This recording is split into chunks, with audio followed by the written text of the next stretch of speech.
Hey, Dan Passarelli here. Well, it was an interesting start of the day today, and an interesting middle of the day, and, well, actually an interesting end of the day as well. So here's what I found was interesting. On 60 Minutes last night, Sunday evening, Jerome Powell said that voting members are unlikely to reach the required level of confidence about inflation's path by their March meeting.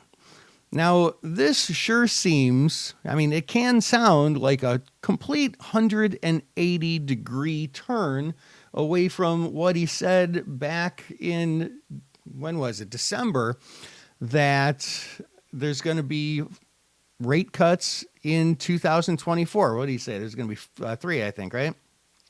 But here's the thing. From what I have been reading and looking at, I don't think that those things are necessarily disparate at all. You know what I think is different?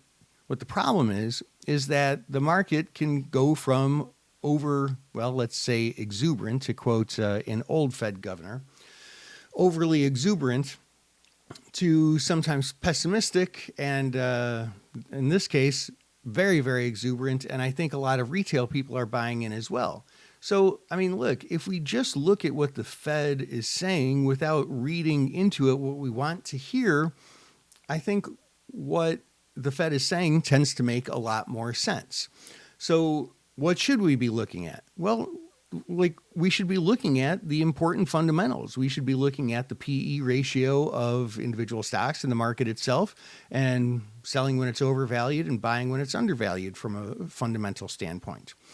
We should be looking at, and that's theory first. I'm going to get back and counter that point in just a second. From technical standpoints, we should be looking at support and resistance and RSI levels and overbought and oversold and such.